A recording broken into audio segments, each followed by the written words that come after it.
Om Shanti, English translation of cassette number 46.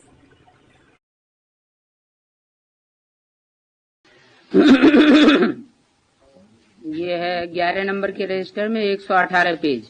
Page number 118 in register number 11. 20/5/89 की मुरली की तीसरा page. Third page of the Murli dated 25/89. तीसरी line. Third line. बात चल रही थी, We were discussing the topic. सतयुग में भारत श्रेष्ठाचारी था। Bharat was Shrestachari in the golden age. Shrestachari means righteous. पूज्य थे। They, meaning the people, were worship worthy. अभी तक भी उन्हों की पूजा करते रहते। They are worshipped even now. Bharat पर बृहस्पति की दशा थी तो सतयुग था। When Bharat was under the influence of Brihaspati, meaning Jupiter, it was the golden age. अभी राहु की दशा में देखो भारत का क्या हाल हो गया है। Look, now what the condition of Bharat is under the influence of Rahu. सब अनराइटियस बन पड़े। Everyone has become unrighteous. तो राहु कौन हुआ और बृहस्पति कौन हुआ? So who is Rahu and who is Brihaspati? Brihaspati किसे कहें और राहु किसे कहें? Who will be called Brihaspati and who will be called Rahu? जैसे कहते हैं रावण राज्य है तो रावण राज्य में देखो क्या हाल है। Just like they say, it is the kingdom of Ravan. So look, what the condition in the kingdom of Ravan is. सतयुग में राम राज्य होता है। There is the kingdom of Ram in the golden age. तो सतयुग था, स्वर्ग था। It was the golden age, it was heaven. तो राहु और बृहस्पति कौन? So, who are Rahu and Brihaspati? Brihaspati अर्थात बड़े से बड़ा रक्षक, पति। Brihaspati means the greatest protector, the husband. बड़े से बड़ा रक्षक कौन है संसार का? Who is the greatest protector of the world? विश्व पिता कहो या विश्वपति कहो। You may call him the father of the world, Vishwapita, or the husband of the world, Vishwapati. Shiv ज्योति बिंदु तो विश्व का मालिक बनता ही नहीं। Shiv, the point of light, doesn't become the master of the world at all. तो बृहस्पति की दशा जब हो तब कहेंगे सत्ययुग। So, when there is the influence of Brihaspati, it will be called the golden age. और अभी कौन सी दशा है? And there is which influence now? Rahu की दशा है। तो राहु कौन हुआ? There is the influence of Rahu. So who is Rahu? Ravan हो गया राहु। Ravan is Rahu. सब अनराइटियस बन पड़े। Everyone has become unrighteous. बाप राइटियस बनाते, The father makes them righteous. Ravan unrighteous बनाते। Ravan makes them unrighteous. कहते भी हैं राम राज्य चाहिए। They also say, we want the kingdom of Ram. तो रावण राज्य में हुए ना। So, they are in the kingdom of Ravan, aren't they? चाहिए क्या? What do they want? हैं कहाँ? Where are they? रावण राज्य में हैं तब तो चाहिए राम राज्य। They are in the kingdom of Ravan, so they want the kingdom of Ram. नरकवासी हैं। They are the residents of hell. Ravan राज्य को नरक कहा जाता है। The kingdom of Ravan is called hell. स्वर्ग और नरक आधा आधा है। Heaven and hell are 50-50. ये भी तुम बच्चे ही जानते हो। Only you children know this as well. Ram राज्य किसको और रावण राज्य किसको कहा जाता है? What is called the kingdom of Ram and what is called the kingdom of Ravan? और कोई नहीं जानता। No one else knows this. तो पहले पहले ये निश्चय बुद्धि बनाना है। क्या? So first of all, you should have this faith in the intellect. What? क्या निश्चय बुद्धि बनाना है? What faith should you have in your intellect? किस बात में निश्चय बुद्धि? Faith of what in the intellect? कि अभी हम रावण राज्य में हैं, राहु की दशा है। At present, we are in the kingdom of Ravan. There is the influence of Rahu. Ram राज्य में नहीं है। We aren't in the kingdom of Ram. हम सब आत्माएं ब्रदर्स हैं, बाप से हमको वर्षा मिलने का हक है। All of us souls are brothers. We have a right to take the inheritance from the Father. मिला था, We received it in the past. अभी मिला नहीं है। We haven't received it yet. बाप ने राजयोग सिखला करके सुखधाम का मालिक बनाया था। After teaching us Rajyog, the Father made us the masters of the abode of happiness. बाकी सब चले गए शांति धाम। All the others went to the abode of peace. और हम And what about us? हम कहाँ चले गए? Where did we go? Sukhdham. To the abode of happiness. बाकी सब चले गए शांति धाम। All the others went to the abode of peace. और हम गए Sukhdham. And we went to the abode of happiness. ये भी बच्चे जानते हैं। The children know this too. तो ये बाकी शब्द क्यों लगाया? Why did he use the word others? जाना तो सबको शांति धाम है। Everyone certainly has to go to the abode of peace. हैं? ऐसी कौन सी आत्मा है जो शांति धाम जाए बगैर सुख धाम में आ जाती है? Which is the soul that goes to the abode of happiness without going to the abode of peace?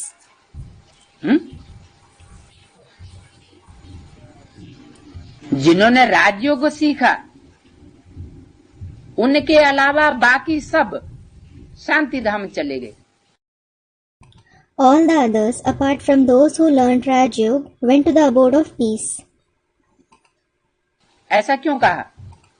शांति धाम तो सबको जाना होता है। ये अंतर क्यों बताया? Why did he say so? Everyone has to go to the abode of peace. Why did he mention this difference? कि राजयोग सीखने वाले जो थे उनके अलावा बाकी सब शांति धाम में जाकर चले गए, वो रहे जाकर के। That apart from those who learned Rajyog, all the others stayed in the abode of peace. जो राजयोग सीखने वाले हैं वो क्या शांति धाम नहीं जाते? Don't those who learn Rajyog go to the abode of peace? जाते तो हैं, लेकिन फर्क है। They do go, but there is a difference.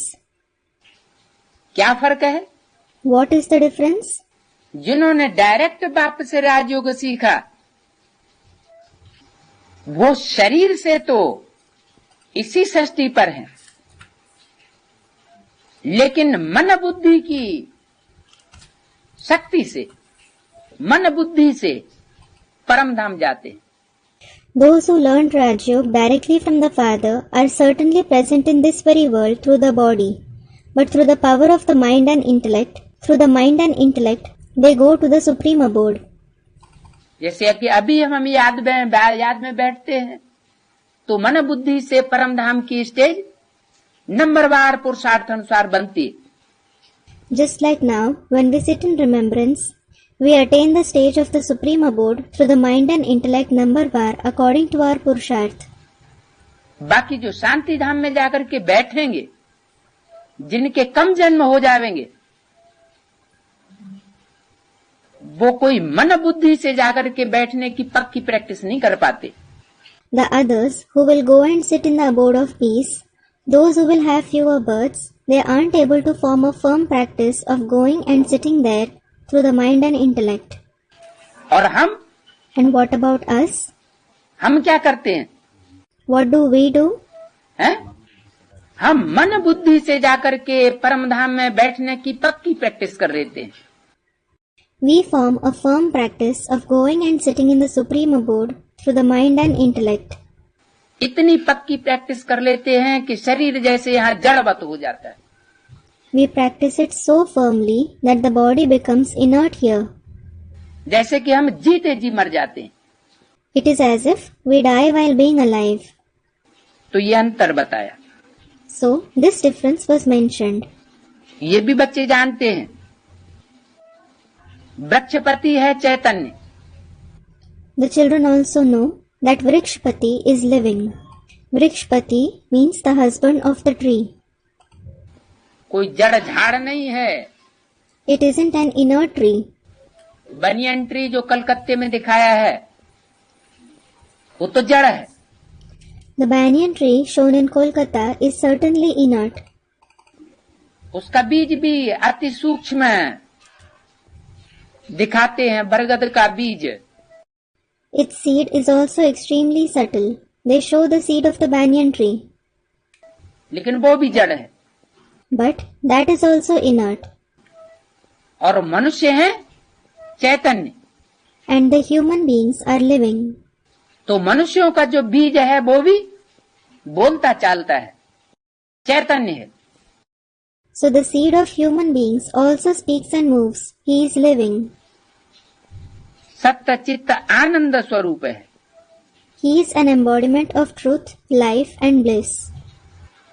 आत्मा भी सत्य है और चैतन्य भी है। The soul is true as well as living. बाप भी सत्य है, चैतन्य है, वृक्षपति है। The father is also true, living and the husband of the tree, Vrikshpati. तो ये उल्टा झाड़ है ना। This is an upside down tree, isn't it? उल्टे झाड़ में क्या होता है? What is there in an upside down tree? जड़ें और बीज ऊपर की ओर होगा The roots and the seed will be upwards. और शाखाएं नीचे की ओर होंगी। And the branches will be downwards. तो जो बाद वाली शाखाएं निकलती है बिल्कुल अंतिम युग में, तो वो सतो प्रधान युग की हुई या तमो प्रधान युग की हुई? So, the branches that emerge later in the very last age, do they belong to the Satopradhan age or the Tamopradhan age?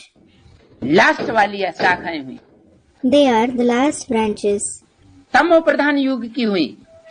the ones belonging to the Tamopradhan age. उनको बहुत लंबे समय तक शांति धाम में रहना पड़े। They will have to stay in the abode of peace for a very long time. और जो जड़ों के जितने करीब होंगे, And whichever branches are closer to the roots to whatever extent, जड़ों का हिस्सा माना संगम युग का हिस्सा, the part of roots means the part of the confluence age. संगम युग में बाप के जो जितने नजदीक पहुंचते हैं वो उतने ही लंबे समय तक सुख धाम के वासी होंगे, शांति धाम में ज्यादा समय नहीं रहेंगे। Whoever reaches close to the Father to whatever extent in the confluence age, they will be the residents of the abode of happiness for a longer time to that extent. They won't stay in the abode of peace for a long time. तो ये उल्टा झाड़ है। So, this is an upside down tree. कुछ पत्ते नीचे की ओर हैं और कुछ पत्ते और टहनियां ऊपर की ओर हैं। Some leaves are downwards and some leaves and branches are upwards. थुर किधर है? Where is the trunk? थुर भी ऊपर के हिस्से में है, जिसे कहते हैं सतयुग और Treta. The trunk is also in the upward part, which is called the golden and silver age. तो वो ऊंची स्टेज का झाड़। So that is the high stage of the tree. और बाकी? And what about the rest? Treta के बाद जो द्वापर शुरू होता है, दो पुर, दो दो बातें, दो दो मतें, दो दो भाषाएं, दो दो राज्य। When the copper age begins after the silver age, there are two cities, do pur, two ideas, two opinions, two languages and two kingdoms. दिन दूने रात चौगुने होते जाते। They keep multiplying by leaps and bounds. वहां फिर गिरती कला होती। It is the stage of descent there. तो ये झाड़ उल्टा दिखाया गया है। So, this tree is shown upside down. उनका बीज हमेशा कहाँ दिखाते हैं? Where do they always show its seed? या तो बिल्कुल ऊपर दिखाते हैं या बीज कहाँ दिखाते? They either show it completely above, or where do they show the seed? एकदम नीचे। Completely below. वृक्ष में कभी बीज बीच में नहीं होता। The seed is never in the middle of the tree. या तो झाड़ की शुरुआत में बीज होगा, या तो झाड़ जब बिल्कुल परिपक्व स्टेज में पहुंच जाएगा तब उसमें से फल और फल के अंदर बीज तैयार होगा। The seed will either be in the beginning of the tree, or when the tree achieves a completely mature stage, a fruit, and the seed inside the fruit will be produced. बाकी बीज को ये नहीं कहेंगे कि बीच में गिरती कला का है। ऐसा क्यों कहा? As for the rest, it won't be said for the seed that it is in the middle, in the stage of descent. Why was it said so? क्या प्रजापिता वाली आत्मा नीचे नहीं गिरती है? Doesn't the soul of Prajapita fall? है? गिरती तो है। He does. कलाएं तो हर मनुष्य आत्मा की कम होती है। The celestial degrees of every human soul decrease. फिर ऐसे क्यों कहा कि इसका बीज ऊपर में है? Then why was it said that its seed is above? है? जास्ती समय ऊपर में है इतना कहा जाता तो भी ठीक है। Even if it was said it is above for a longer time, it would have been correct. बीज ऊपर में है ऐसा क्यों कहते? Why is it said that the seed is above? बीज नीचे नहीं होता क्या? Isn't the seed below? बीज कभी नीचे नहीं गिरता क्या? Doesn't the seed ever fall? और जो नीचे नहीं गिरेगा वो ऊपर कैसे चढ़ेगा? And how will the one who doesn't fall climb up? तो वर्तमान के लिए बोला कि जिस समय परमात्मा उसमें प्रवेश करता है तो शूटिंग पीरियड में वो बीज ऊपर है। So, it was said for the present time that when the Supreme Soul enters him, that seed is above in the shooting period. और जब परमात्मा बाप इस सृष्टि पर नहीं होता, 5000 वर्ष पूरे होते हैं, तो परमात्मा बाप जब आते हैं तो लास्ट जन्म में वो बीज कहां पहुंचता है? And when the Supreme Soul, the Father, isn't present in this world, when 5000 years are completed, and the Supreme Soul, the Father, comes again, where does that seed reach in the last birth? है? नीचे नहीं, नीचे नहीं। Student replied, Down? No, not down. चोटी ऊपर रह गई। The choti, meaning top knot, remains above. तो उस चोटी को पकड़ करके खींचते हैं। So, he catches that top knot and pulls. तो परमात्मा को पहले पहले आधार, पहले पहले पकड़ किसकी करनी पड़ती है? So, whom does the Supreme Soul have to support, hold at first? है? परमात्मा के हाथ में पहले क्या आता है? प्रजापिता वाली soul. What comes first into the hands of the Supreme Soul? The soul of Prajapita. क्योंकि वो बिल्कुल नहीं डूबती अंतिम जन्म में भी। It is because he doesn't drown completely even in the last birth. यानी सन 1937-36 के बीच वो आत्मा बिल्कुल नहीं डूबती, बाकी सारी दुनिया डूब जाती। It means that soul doesn't drown completely in 1936-37. The rest of the entire world drowns. फिर परमात्मा बाप जब उसमें प्रवेश करते हैं तो फिर शूटिंग का चक्कर चलता है। Later on, when the Supreme Soul, the Father, enters him, the cycle of shooting begins. तो शूटिंग के पीरियड में वो आत्मा आदि से लेकर के अंत तक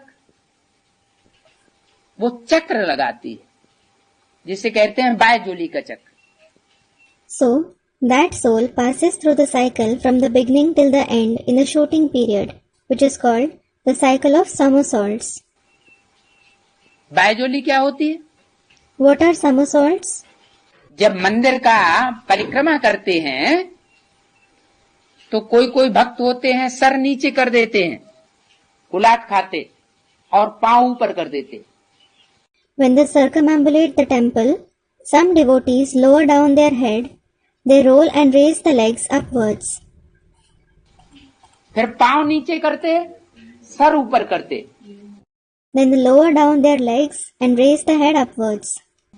ऐसे नीचे अप एंड डाउन, डाउन और अप होते हुए सारी परिक्रमा पूरी करते हैं।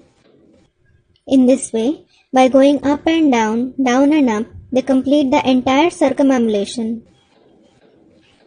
तो ये 4 युगों की शूटिंग का चक्र है। So this is the cycle of the shooting of 4 ages. इसमें हर मनुष्य आत्मा को ऊपर और नीचे चढ़ने का उतरने का खेल खेलना होता है।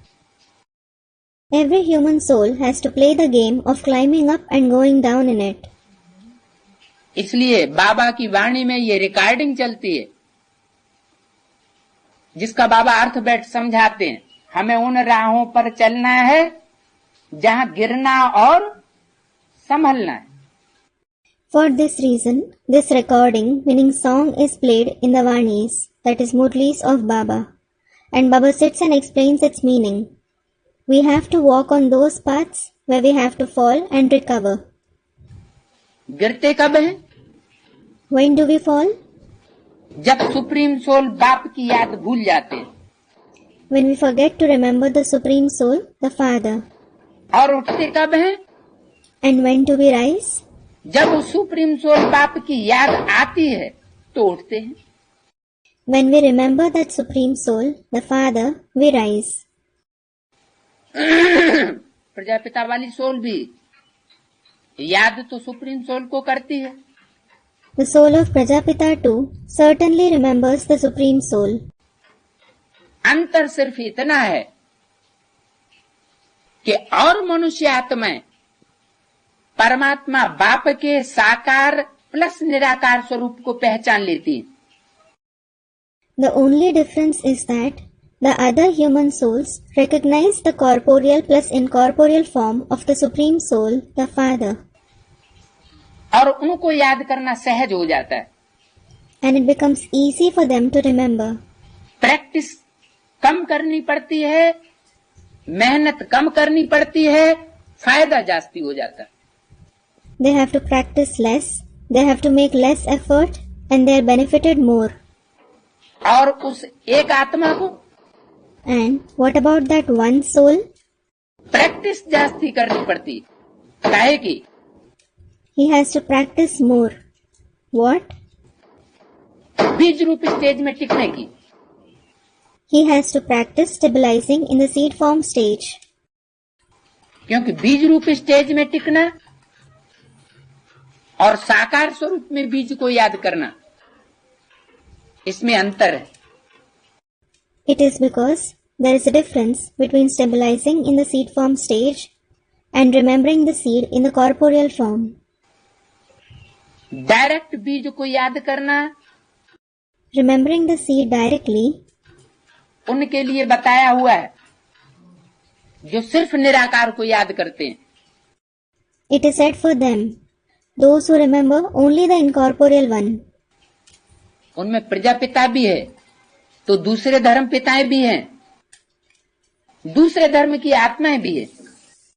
Prajapita, the other religious fathers, as well as the souls of other religions are included among them. जो सिर्फ बीज को याद करने की प्रैक्टिस होती है, अभ्यासी होती है। They are practiced in remembering just the seed. उनके लिए अव्यक्त वाणी में बताया हुआ है कि वो क्षिप्र गति वाले होंगे। It is said for them in the Avyaktavani that they will be swift. तीव्रगामी होंगे पुरुषार्थ में। The ones who go fast in Purusharth. और जो साकार याद करने वाले हैं, साकारी याद में टिकने वाले हैं, And those who remember the corporeal one, those who stabilize in the remembrance of the corporeal one, उनके लिए कहा वो चरित्रवान होंगे. it was said for them that they will be charitravan, meaning the ones with a good character. क्या? What? साकारी याद में टिकने वाले चरित्रवान होंगे. तो इसका मतलब निराकारी याद में टिकने वाले चरित्रवान नहीं हुए ना. Those who stabilize in the remembrance of the corporeal one will be charitravan. It means those who stabilize in the remembrance of the incorporeal one aren't charitravan, are they? वो औरों के मुकाबले दुष्चरित्र बन जाते हैं. They become the ones with a bad character in comparison to others. कब? When? कब बनते हैं दुष्चरित्र? When do they become the ones with a bad character? हैं? हाँ, गिरे हुए पीरियड में. Student said something. Yes, in the fallen period. क्यों? Why?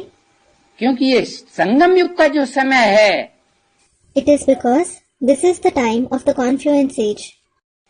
इस संगम युग के समय में हर आत्मा के ऊपर जो ज्ञान में आती है, बाप को पहचानती है, अंजाम करती है, और फिर अगर उल्टी चाल चलती है तो उसको 100 गुना, 1000 गुना और लाख गुना पाप का बोझा ढोना पड़ता है. In this time of the confluence age, every soul who comes in knowledge recognizes the Father, makes a promise, and then, if it behaves in a wrong way, it has to carry the burden of 100 times, 1000 times, and 100,000 times sin. तो पूरा गिरना कब होता है? So, when does he, meaning Prajapita, fall completely? Last जन्म में आकर के जब बाप का पहली बार प्रवेश होता है, और प्रवेश होने के बाद बाप को पहचानने के बाद और बाप की पहचान होने के बाद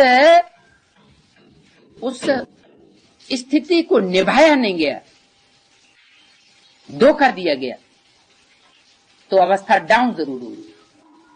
When the Father enters for the first time in the last birth, and after the entrance, after recognizing the Father, if that stage isn't maintained, if it is betrayed, the stage will definitely go down.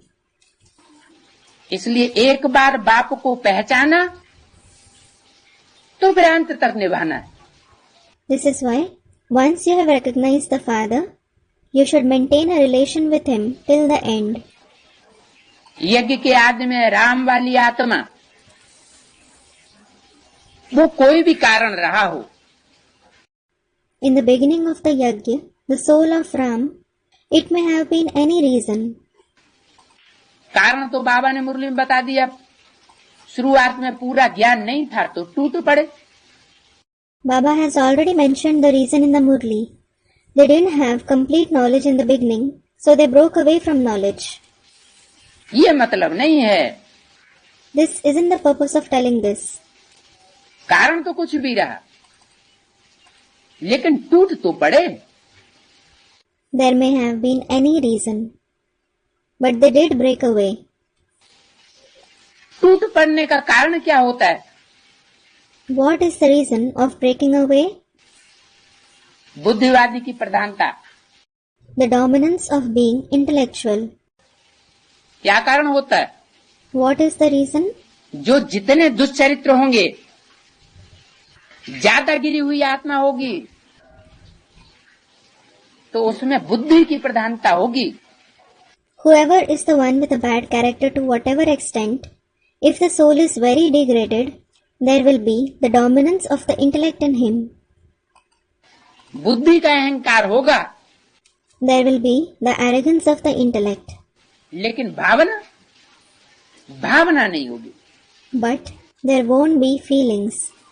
दिल और दिमाग दो चीजें. Heart and intellect are two different things.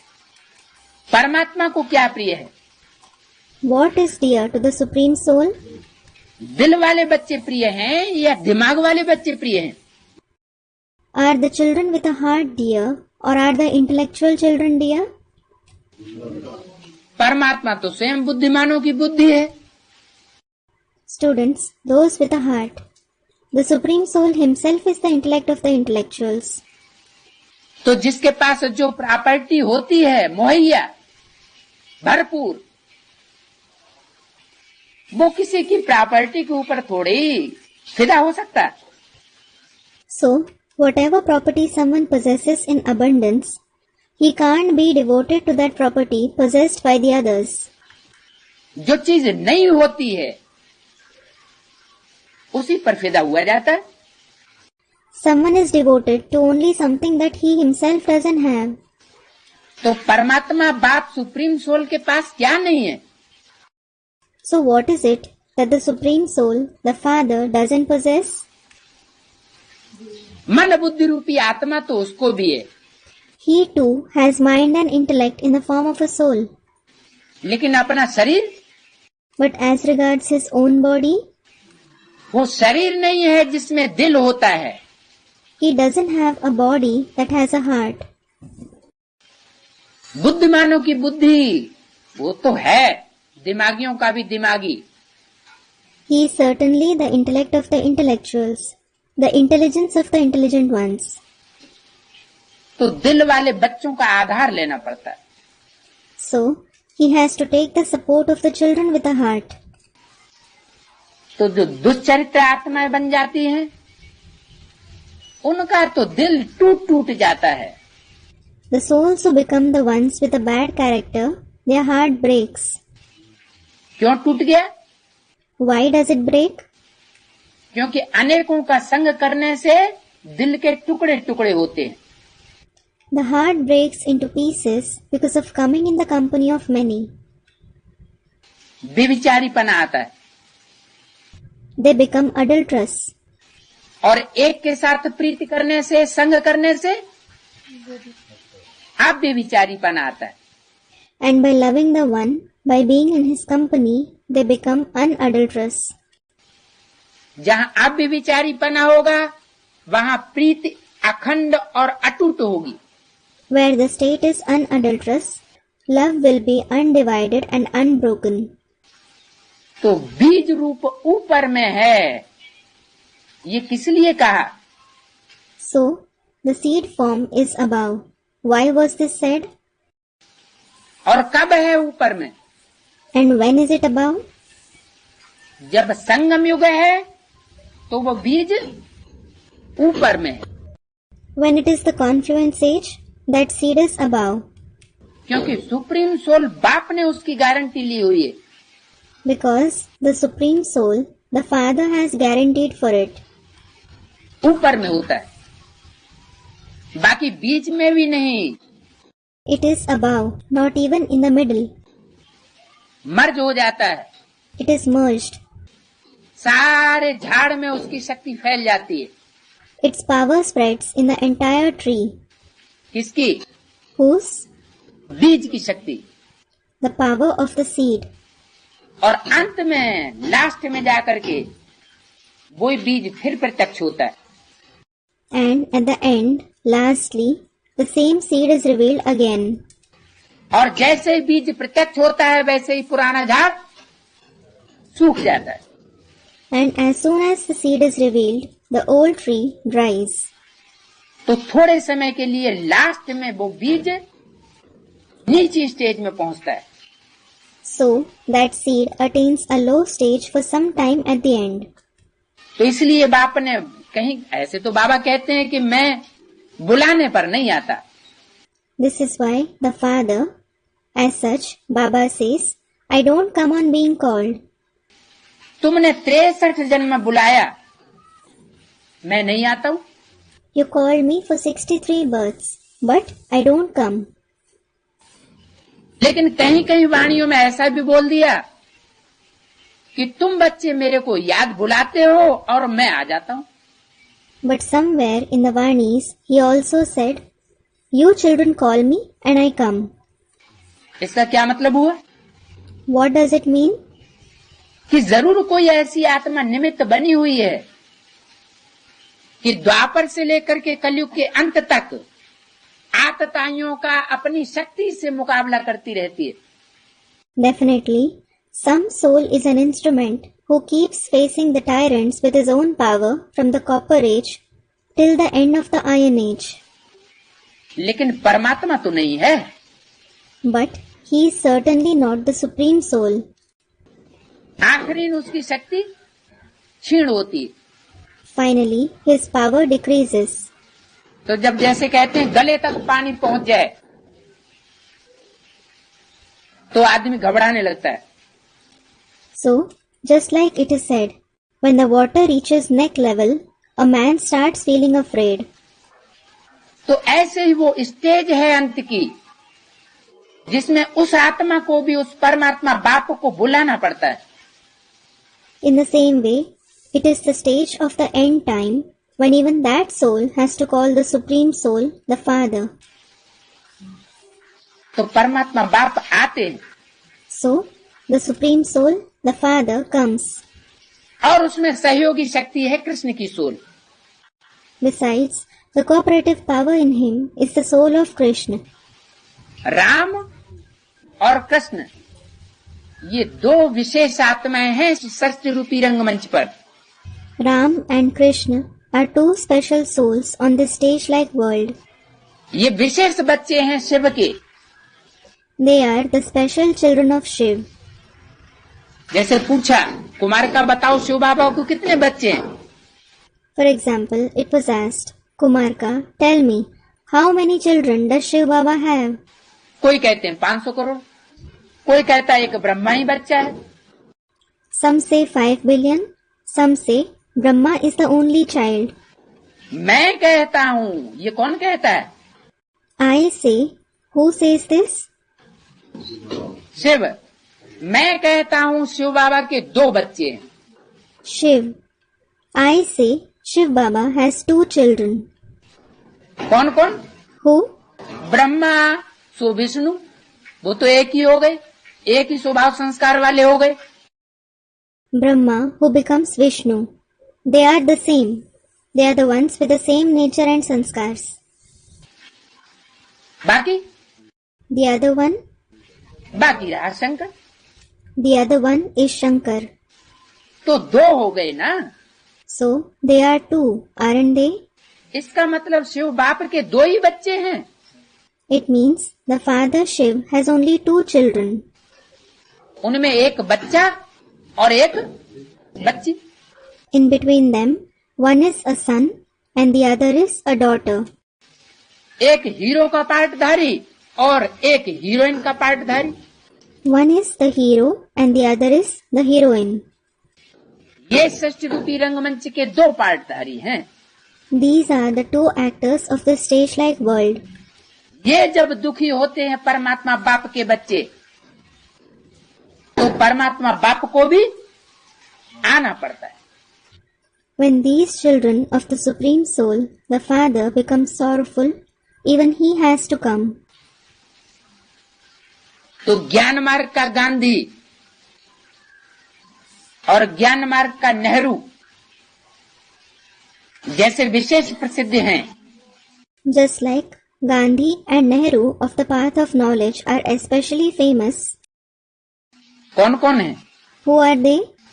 भक्ति मार्ग का गांधी और नेहरू तो सबको मालूम है. Everyone does know Gandhi and Nehru of the path of bhakti. भक्ति मार्ग के गांधी और नेहरू ने भी आवाज लगाई उसी समय पर, और ज्ञान मार्ग के गांधी और नेहरू ने भी आवाज लगाई. The Gandhi and Nehru of the path of bhakti, as well as the Gandhi and Nehru of the path of knowledge, called out at the same time. हे पतित पावन आओ, पतित पावन सीताराम, रघुपति राघव राजा Ram. O purifier of the impure, come. Patit Pavan Sitaram, Raghupati Raghav Rajaram. Meaning, praises in the name of Sita and Ram, the purifier of the impure. तो परमात्मा बाप को आना पड़ा. So, the Supreme Soul, the Father, had to come. इतनी संगठित आवाज, such a united voice, Gandhi ji की आवाज के साथ करोड़ों की आवाज मिल गई। लेकिन वो तो भक्ति मार्ग वाली आत्माओं की बात हुई। the voice of billions of people combined with the voice of Gandhi, but it was about the souls of the path of bhakti. लेकिन परमात्मा बाप के जो 108 बच्चे हैं या 108 जो युगलमण के हैं, वो बच्चे जब परमात्मा बाप को याद करते हैं संगठित रूप में, एक की आवाज में आवाज मिला करके, तो परमात्मा बाप को भी नीचे आना पड़ता है। But when the 108 children of the Supreme Soul Father or the 108 couple beads remember the Supreme Soul Father in a collective form by singing in harmony with the One, even the Supreme Soul Father has to come down. क्योंकि एक है बीज रूप आत्माओं की दुनिया, एक है आधार मूर्त आत्माओं की दुनिया, और एक है 500 करोड़ की दुनिया। It is because one is the world of the seed form souls, second is the world of the root souls, and third is the world of 5 billion souls. 500 crore की दुनिया में जो कुछ होता है वो तो देखने में और देखने में कठिन है। It is difficult to see whatever happens in the world of 5 billion क्योंकि बहुत विस्तार में है, because it is very much expanded. सारी दुनिया तो कोई नहीं देख सकता, Certainly, no one can see the entire world. लेकिन उसका जो छोटा रूप है 16,108 का, वो देखा जा सकता है। But its smaller form of 16,108 souls can be seen. तो वो हुई आधार मूर्तों की दुनिया, So, that is the world of the root souls. और उससे भी अगर छोटा रूप देखना हो तो हुआ 108 का। If you want to see a form even smaller than that, it is of 108 souls. और 108 का भी छोटा रूप देखना हो तो अष्ट नवरत्न का। If you want to see even the smaller form of 108 souls, it is the group of 8 or 9 gems. और उससे भी छोटा रूप देखना हो तो परमात्मा बाप शिव के जो डायरेक्ट बच्चे हैं, 2 बच्चे राम और कृष्ण, उनके जीवन चरित्र को देख लिया जाए। And if you want to see even the smaller form of that, you can see the biographies of Ram and Krishna, the 2 direct children of the Supreme Soul Father Shiv. इसलिए गणेश जी की वो कथा आती है। For this reason, there is a story of Ganesh mentioned. कि सब देवताओं से कहा गया कि पृथ्वी का चक्कर लगा कर के आओ। All the deities were asked to go around the earth. तो सब देवताएं तो अपने अपने वाहन पर चल पड़े। All the deities set off on their individual vehicles. और गणेश जी का वाहन था चूहा। The vehicle of Ganesh was a rat. तो सबके वाहन तो बड़े तीखे थे, और गणेश जी का वाहन, The vehicles of all the others were very fast. But what about Ganesh's vehicle? चूहा वाला कितनी तेज दौड़ेगा? After all, how fast will a rat run? और कहाँ तक दौड़ेगा? And how far will it run? तो सब तो अपने अपने वाहन पर बड़ी तेजी से चल पड़े, बड़ी उमंग उत्साह से। So all the others set off quickly on their vehicles with great zeal and enthusiasm. और गणेश जी की बुद्धि में बात आ गई, क्योंकि उनका बुद्धि रूपी पेट बहुत बड़ा होता है। And a thought arose in the intellect of Ganesh, because his stomach-like intellect is very big. उनकी बुद्धि में ये बात आ गई कि माता पिता में सारा संसार समाया हुआ होता है। A thought arose in his intellect that the entire world is contained in the mother and the father. तो लौकिक दुनिया के कोई हद के माता पिता में थोड़ा ही सारा संसार समाया हुआ होता है। So, the entire world isn't contained in the limited mother and father of the Leukic world. ये तो बेहद के माता पिता हैं। These are the unlimited mother and father. तुम माता पिता हम बालक तेरे, जिसके लिए सारी दुनिया गाती है। Those for whom the entire world sings, you are the mother and the father, we are your children. तो वो हैं बेहद के माता पिता। कौन? They are the unlimited mother and father. Who? Ram और कृष्ण। Ram and Krishna. तो इनका चक्र गणेश जी ने लगा लिए। So, Ganesh went around them. Krishna की सोल मृदुल रूप धारण करती है, पार्वती का रूप।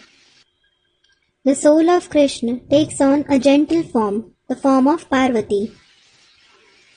और राम की सोल कठोर रूप धारण करती है, शिव बाप, जिसे शिव शंकर मिलाकर के एक कर दिया गया।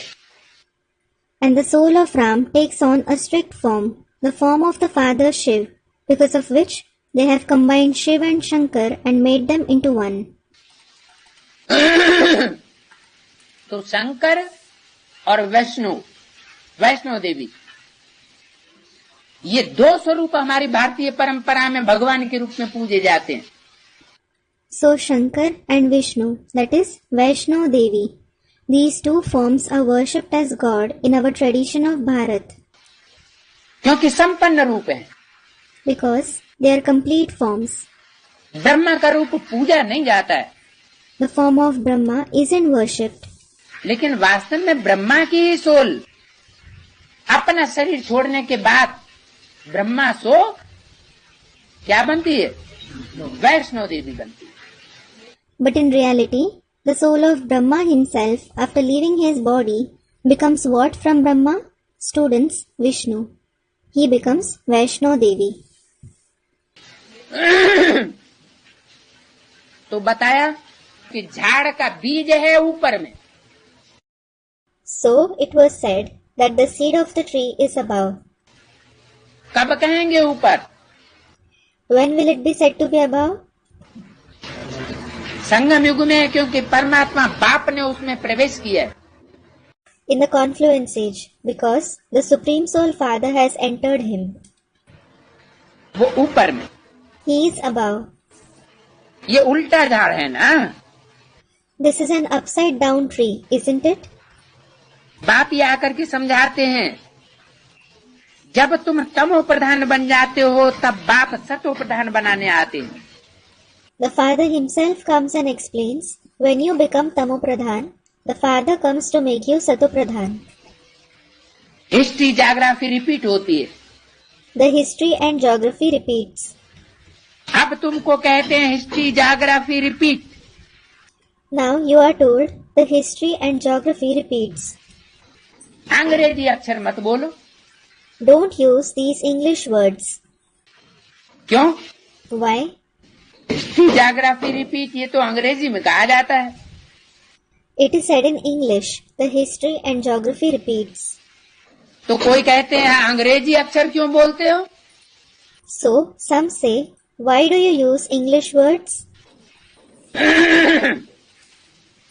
हिंदी में इतिहास भूगोल। It is said Itihas and Bhugol in Hindi. Hindi में क्या कहते हैं? What do they say in Hindi? इतिहास और भूगोल। Itihas, that is history, and Bhugol, meaning geography. हमें मालूम है कि सृष्टि के आदि में भूगोल में पृथ्वी छोटी सी होती है। We know that in the beginning of the world, the earth is small according to geography. और कलयुग के अंत में सृष्टि के जो अंत भाग होता है उसमें पृथ्वी बहुत चौड़ी लंबी चौड़ी हो जाती है। And at the end of the Iron Age, in the last part of the world, the earth becomes very wide and extensive. तो उसका इतिहास भूगोल हमको पता है। So, we know its history and geography. पहले सिर्फ एक ही धर्मखंड होता है और बाद में सारे ही धर्मखंड इस पृथ्वी पर लंबे चौड़े फैल जाते हैं।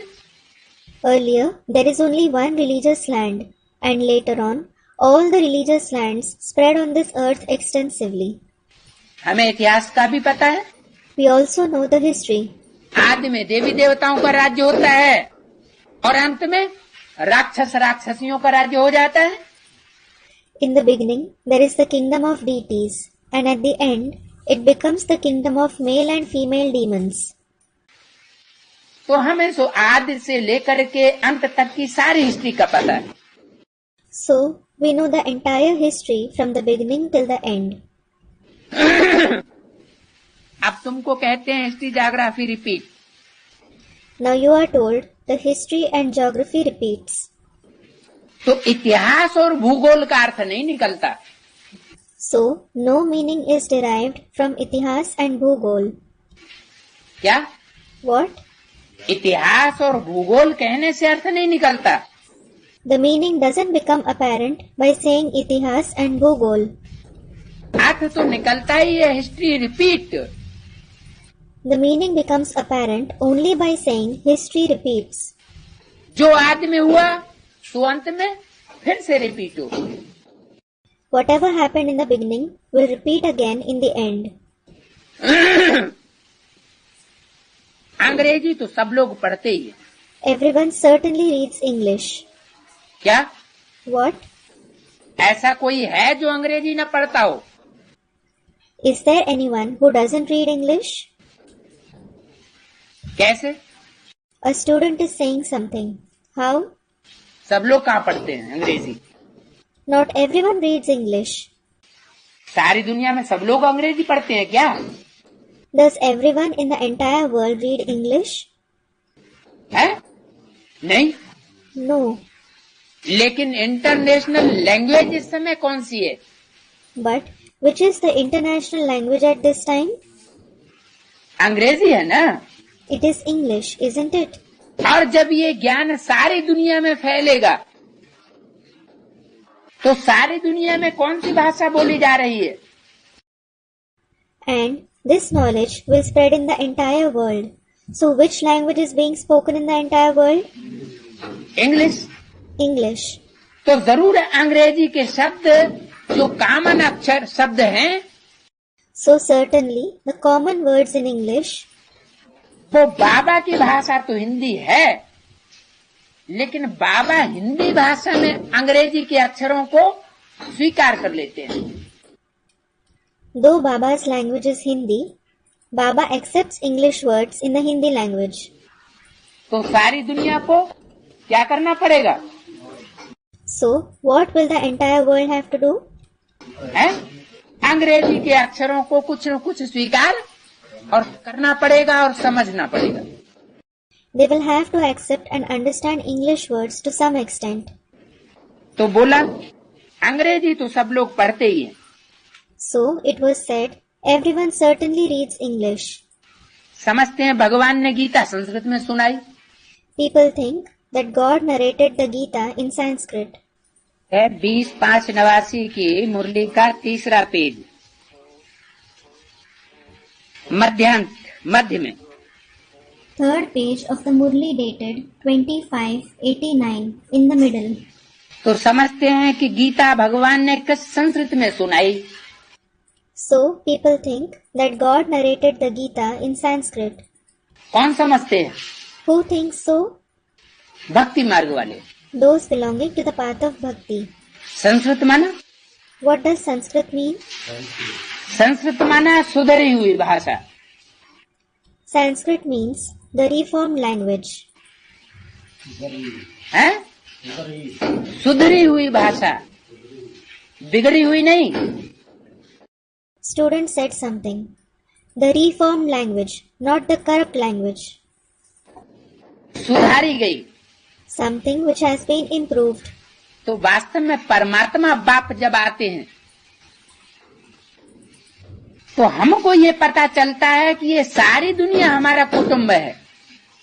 Actually, when the Supreme Soul Father comes, we come to know that this entire world is our family. हम आत्मा भाई भाई और परमात्मा हमारा बाप। We souls are brothers and the Supreme Soul is our Father. तो सारी दुनिया क्या हो गई? So what did the entire world become? हमारे लिए क्या हो गई? What did it become for us? सारी दुनिया ईश्वरीय परिवार है। The entire world is God's family. चलो अभी नहीं है, Alright, it isn't that now. क्योंकि अभी ईश्वर बाप को सबने नहीं पहचाना। Because not everyone has recognized God the Father now. लेकिन हम ये जानते हैं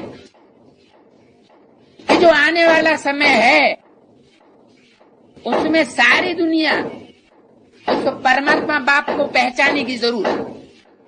But we know that the entire world will definitely recognize that Supreme Soul Father in the coming time. सारी दुनिया पहचाने की जरूरत। The entire world will certainly recognize him. और जब पहचानेगी तो सारी दुनिया हमारा कुटुंब होगा या नहीं होगा? And when it recognizes, will the entire world be our family or not? सारी दुनिया को ब्रह्मा का बच्चा बनना पड़े The entire world will have to become the child of Brahma. तो वसुधैव कुटुंबकम, ये शास्त्रों की बात हमारे लिए है। So this topic of Vasudhaiv Kutumbakam of the scriptures is applicable to us. Vasudhaiv Kutumbakam means the entire world is our family. सारी वसुधा ही हमारा कुटुंब है। The entire world itself is our family. तो जो संस्कृत में गीता सुनाई उसका अर्थ ये हुआ कि परमात्मा बाप जब आते हैं तो सारी दुनिया जिनका कुटुंब है उनको कैसी भाषा बोलनी चाहिए। So he narrated the knowledge in Sanskrit means when the Supreme Soul Father comes and the entire world is his family, what kind of language should he speak? है? ऐसी भाषा बोलनी चाहिए जिसमें सब समा जाएं। ऐसी भाषा नहीं बोलनी चाहिए जो किसी क्षेत्र विशेष की भाषा हो। He should speak the language that includes everyone. He shouldn't speak the language that belongs to a particular field. तो फिर परमात्मा बाप को अंग्रेजी में बोलना चाहिए। Then the Supreme Soul Father should speak in English. है? फिर तो उन्हें अंग्रेजी में बोलना चाहिए। Then he should speak in English. अंग्रेजी में क्यों नहीं बोला? क्योंकि अंग्रेजी सारे विश्व की इंटरनेशनल लैंग्वेज है। Why didn't he speak in English when English is the international language of the entire world? तो अंग्रेजी में तो इसलिए नहीं बोला कि अंग्रेजी भाषा जो है वो दुनिया में जो सबसे जास्ती फैले हुए लोग हैं क्रिश्चियंस, उनकी भाषा है। He didn't speak in English because English is the language of the Christians who are spread the most in the world. और क्रिश्चियंस हैं विदेशी।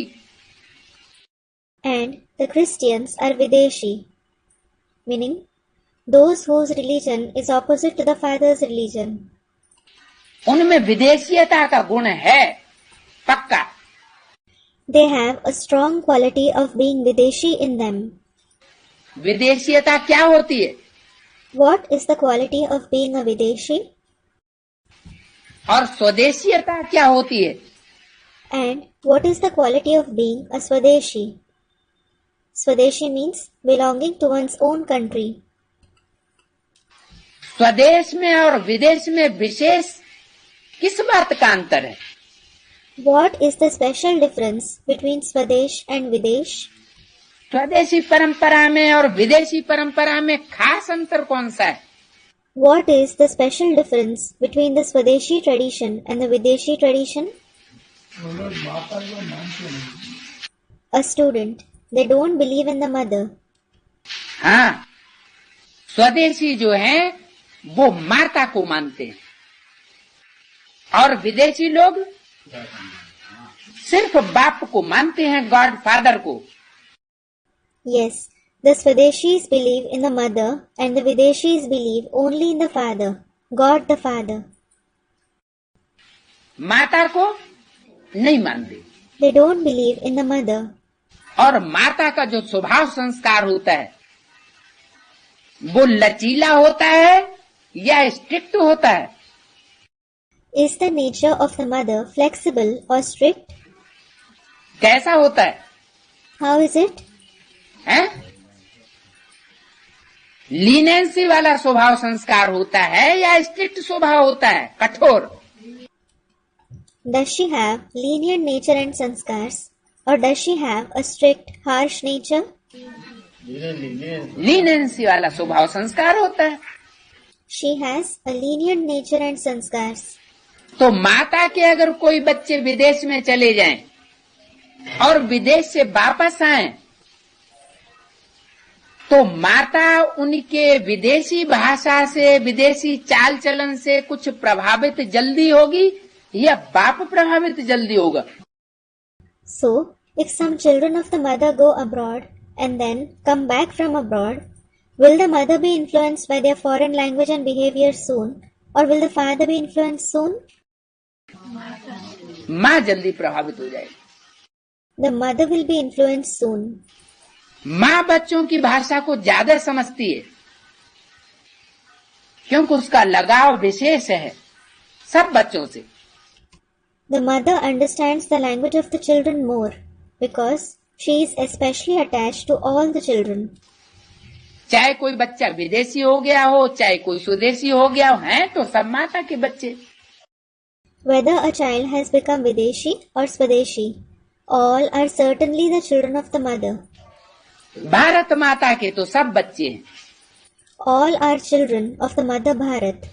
भारत माता ही एक ऐसा मातृ प्रधान देश है जिसने सारी दुनिया के सब धर्म की आत्माओं को, सब देश की आत्माओं को, मनुष्य आत्माओं को अपने में आत्मसात करके रखा हुआ है।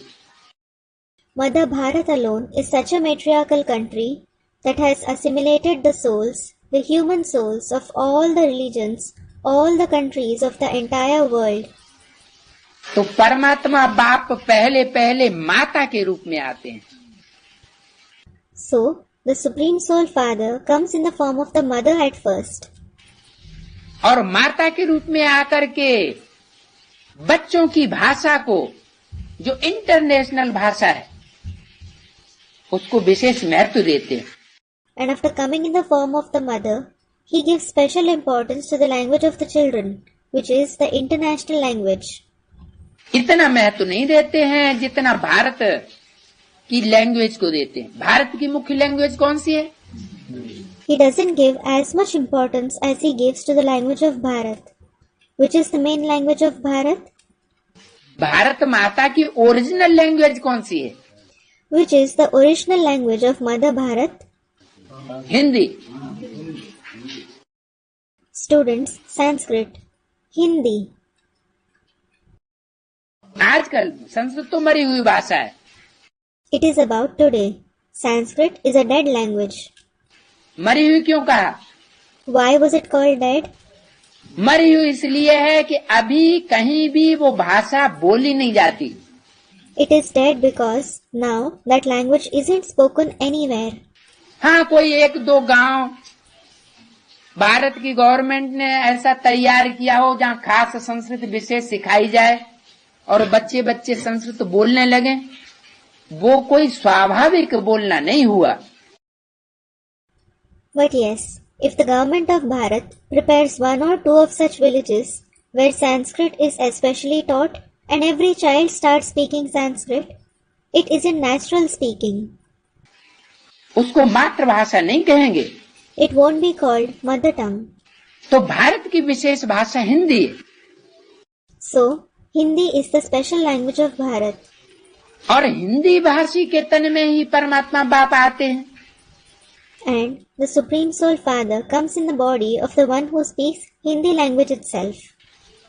लेकिन जिन हिंदी भाषी के तन में परमात्मा बाप आकर के संसार में प्रत्यक्ष होता है, उसको आधार लेना पड़ता है माता का। But the Hindi language speaker in whose body the Supreme Soul Father comes and is revealed in the world, he has to take the support of the mother.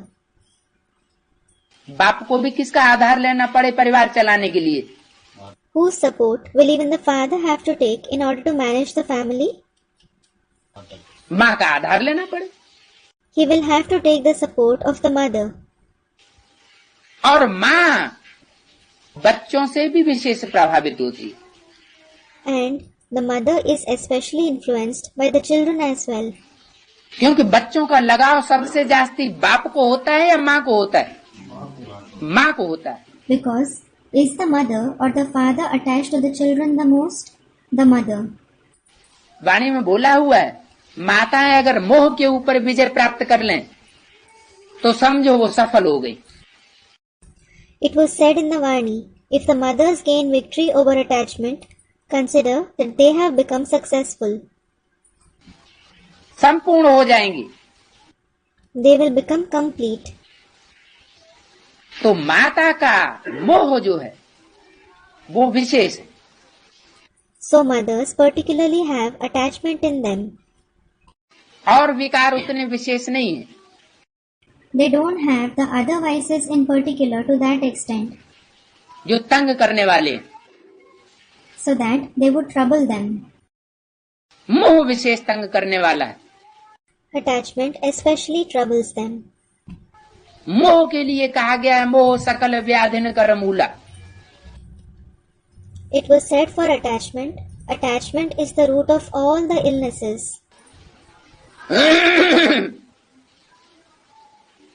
तो परमात्मा बाप आकर के हिंदी भाषा और इंटरनेशनल लैंग्वेज दोनों को विशेष तरजीह देते हैं।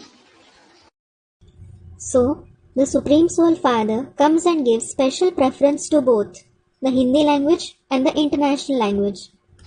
अंग्रेजी तो सब लोग पढ़ते ही हैं। Everyone certainly reads English. समझते हैं भगवान ने गीता संस्कृत में सुनाई। People think that God narrated the Gita in Sanskrit. ऐसा नहीं है। It isn't so. संस्कृत में नहीं सुनाई, He did narrate it in Sanskrit. लेकिन जिस भाषा में सुनाई उसमें अंग्रेजी के कॉमन शब्दों को ग्रहण कर लिया गया। But common English words were accepted in the language in which he narrated it. वो सुधरी हुई भाषा है। That itself is the reformed language. सुधरी हुई वो भाषा है जो सब बोल सकें आसानी से। The language that everyone can speak easily is the reformed language. तो अंग्रेजी सारे विश्व में फैली हुई है। So English has spread in the entire world. अंग्रेजी के कॉमन शब्द हर देश में फैले हुए हैं। Common English words are spread in every country. लिहाजा उन शब्दों को अगर हिंदी में आत्मसात कर लिया जाए तो क्या बुरा है? Therefore, if those words are assimilated in Hindi, what is bad in it? वैसे भी कृष्ण और क्राइस्ट की राशि मिलाते हैं। Anyway, the horoscope of Krishna and Christ are matched. Christ और Krishna, Christ and Krishna. Krishna के जितने भी गुण धर्म हैं वो सारे क्राइस्ट के ऊपर थोप दिए। All the characteristics of Krishna have been applied to Christ. जैसे कृष्ण को दिखाते हैं पांव में कांटा लगा तो खलास हो गए। For example, it is shown that when an arrow was shot on Krishna's foot, he died. तो क्राइस्ट को क्या दिखाते हैं? So what is shown for Christ? हैं? कांटों पर लटकाए दिया। They crucified him on thorns. हाँ, कांटों पर लटकाए दिया और खलास हो गए। Yes, he was crucified on thorns and he died. Christ का भी छोटा रूप बनाते हैं। They show a small form of Christ. Krishna का भी छोटा रूप विशेष मान्य है। In the case of Krishna too, his small form is especially revered.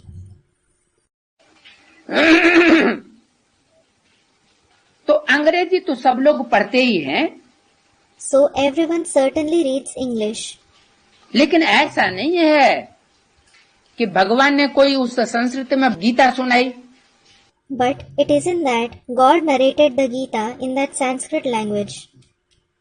Sanskrit का मतलब है सुधरी हुई भाषा। Sanskrit means the reformed language. सुधरी हुई भाषा वही है जो सबके लिए लाभकारी हो।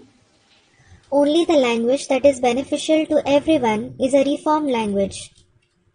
सुधरा हुआ मनुष्य वो है जो सबके लिए सुखकारी हो। The one who gives happiness to everyone is a reformed human being. अगर दुख देने वाला है तो उसको सुख देने वाला या सुधरा हुआ कहेंगे? If he is the giver of sorrow, will he be called the giver of happiness or the one who is reformed? सुखदाई देवता नहीं कहा जा सकता। He can't be called a deity who gives happiness. उसको सुधरा हुआ नहीं कहा जा सकता। He can't be called the one who is reformed. जैसे क्या मान्यता है इतिहास में? For example, what is the belief in history? कि पुराने लोग कैसे थे सृष्टि के आदि काल में? How were the ancient people in the beginning of the world? जंगली लोग थे, They were wild.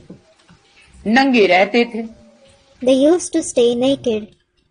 तो उनको समझ लेते हैं कि अनसुधरेले थे। So it is considered for them that they were uncivilized. लेकिन वास्तव में सुधरेले कौन से थे? आज के लोग या आदिकाल के लोग? But actually, who were civilized? The people of today or the people of the ancient period? आदिकाल के लोग सुधरेले थे। The people of the ancient period were civilized. तो ये डिफिनीशन सुधरेले की और बिगड़ेले की ये आज की दुनिया में अलग है। So, the definition of civilized and uncivilized is different in today's world. और परमात्मा की डिफिनीशन अलग है। And their definition is different for the Supreme Soul. परमात्मा बाप सत्य है, उसकी ही डिफिनीशन सच्ची है। The Supreme Soul Father is true, only his definition is true. जो दूसरों को सुख देने वाला हो वही सुधरा हुआ है। Only the one who gives happiness to others is civilized. दूसरों की भावनाओं का भी ध्यान रखता हो वही सुधरा हुआ है। The one who takes care of the feelings of others too, himself is civilized. इसलिए बाबा ने नियम बनाया, सुख देंगे तो सुखी होके मरेंगे और दुख देंगे तो दुखी होके मरेंगे। तो अंत मते सो गति होगी, तो बिगड़ी हुई गति होगी या सुधरी हुई गति होगी। For this reason, Baba created the rule. If you give happiness, you will die in happiness. And if you give sorrow, you will die in sorrow. So your final thoughts will lead you to your final destination. So will it be spoiled destination or reformed destination? दुख दे के मरेंगे तो बिगड़ी हुई गति, If you die after giving sorrow, the destination will be spoiled. तो सुधरी हुई भाषा बाप आकर के सिखाते हैं कि ये है सुधरी हुई भाषा। So the Father comes and teaches, this is the reformed language. इसमें कोई ईर्ष्या करने की बात नहीं है, कोई द्वेष करने की बात नहीं है कि ये अंग्रेजी बोलते हैं भारत में रह करके। There is no question of having envy or hatred in this, thinking they speak English while living in Bharat. अब श्री कृष्ण सतयुग का प्रिंस, वहां तो यह भाषा थी। Now, Sri Krishna is the prince of the golden age. This was the language there. कौन सी? Which one? जो बाप जिस भाषा में बोलते हैं हिंदी से मिलती जुलती भाषा होती है वहां। The language used there is the language in which the Father speaks, the language that is similar to Hindi. वहां कोई संस्कृत भाषा नहीं होती। There is no Sanskrit language there. ऐसा तो लिखा हुआ नहीं है कि संस्कृत भाषा थी। It isn't written that there was the Sanskrit language there. भाषा है जरूर। There is definitely some language. जो राजा होता है उसकी भाषा अपनी होती है। Whoever becomes the king, he has his own language. सतयुगी राजाओं की भाषा अपनी होगी। The kings of the golden age will have their own language. क्यों? Why? क्योंकि सतयुग में बहुत ज्यादा व्यवहार, कार्य व्यवहार संसार में बहुत विस्तार को फैला हुआ नहीं होता। It is because in the golden age, the dealings aren't spread extensively in the world. तो जब ज्यादा कार्य व्यवहार फैला हुआ संसार में नहीं होगा तो ज्यादा बोलने की जरूरत पड़ेगी। So, if the dealings aren't spread much in the world, will there be the need to talk much? नहीं। No. तो वहाँ इशारे की भाषा होती है। So, there is the language of hints there. अभी परमात्मा बाप जब इस सृष्टि पर आए हुए हैं तो कारोबार बहुत फैला हुआ है। Now, when the Supreme Soul Father has come in this world, the dealings are spread a lot. तो भाषा अभी इशारे की नहीं हो सकती। So, there can't be the language of hints now. हाँ, जो उस दुनिया से बिल्कुल मर जाएं,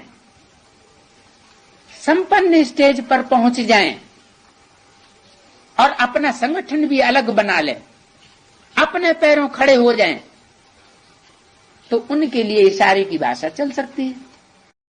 But yes, those who will completely die in that old world, reach the complete stage, form their separate gathering as well and stand on their feet, the language of hints can be used for them.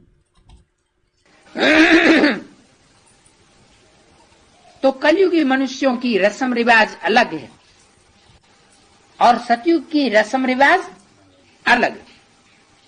So, the traditions of the Iron Age people are different and the traditions of the Golden Age are different. उनका है विषय सागर में गोता खाने की रस्म रिवाज। Theirs is the tradition of diving in the ocean of vices. किनों की? Whose? कलयुगी मनुष्यों की। The Iron Age people. Yadav संप्रदाय कौन से युग में होता है? बहुत बढ़ता पौड़ता कौन से युग में है? In which yug, meaning age, does the Yadav community exist? Student, in the Iron Age. In which yug does it expand more? कलयुग में। In the Iron Age. द्वापर में भी क्रिश्चियन से ज्यादा नहीं फैले। The Christians didn't spread much in the Copper Age either. ज्यादा फैले कब? When did they spread more? कलयुग के अंतिम 100-150 वर्षों में क्रिश्चियंस सारी सृष्टि पर फैल गए, जिन्होंने एटम बम बनाए। उससे पहले क्रिश्चियंस की इतनी तादाद नहीं थी। Within the last 100 to 150 years of the Iron Age, the Christians who made atom bombs spread in the entire world. The population of Christians wasn't much before that.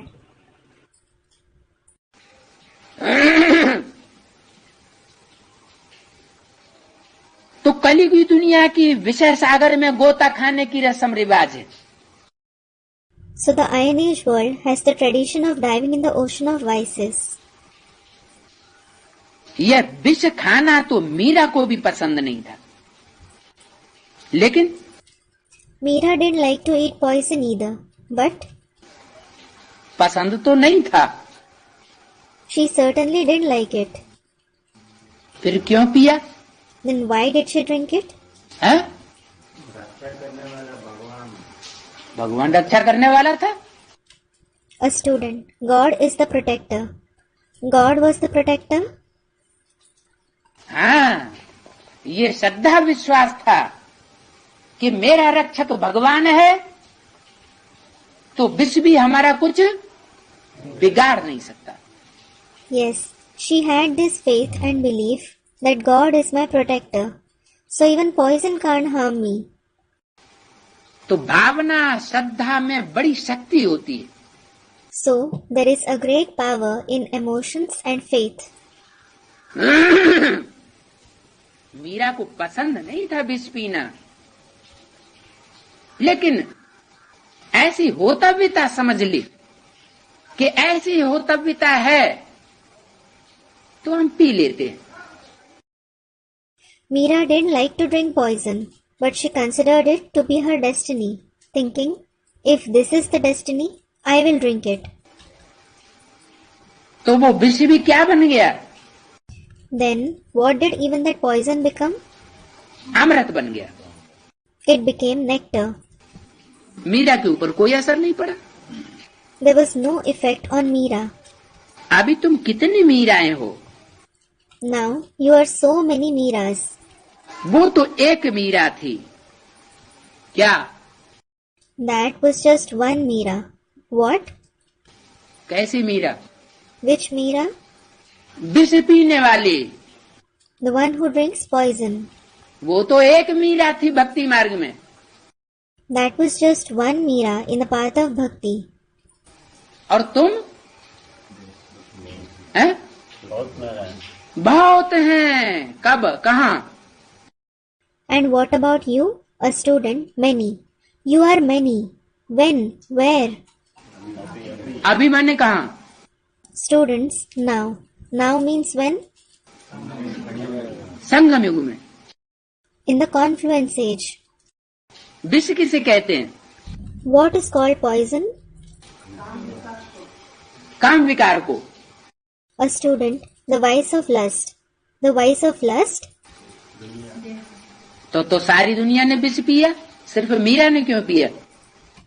If it is so, the entire world drank poison. How did only Meera drink it? हैं? पराई स्त्री वास्तव में विष है। In reality, the woman of someone else is poison. पर पुरुष वास्तव में विष है। In reality, the man of someone else is poison. पर पुरुष का भोग करना, पर स्त्री का भोग करना, ये विष है। To take pleasure of a man of someone else, to take pleasure of a woman of someone else is poison. अब पर स्त्री कौन और पर पुरुष कौन? Now, who is the woman of someone else and who is the man of someone else? हैं? अपनी स्त्री कौन और पराई स्त्री कौन? Who is our own woman and who is the woman of someone else? हैं?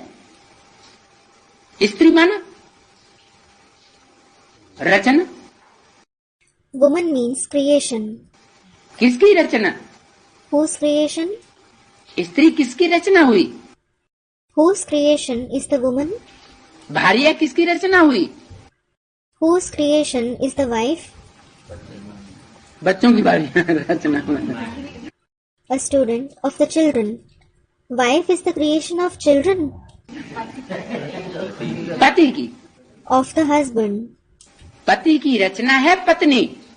A wife is the creation of a husband. तो रचना को किसके कंट्रोल में होना चाहिए? So under whose control should the creation be? पति के कंट्रोल में होना चाहिए। Students, under the control of the husband. She should be under the control of the husband. जैसे चलाए वैसे चले। She should act as he makes her act. हर कार्य में सहयोगी बने।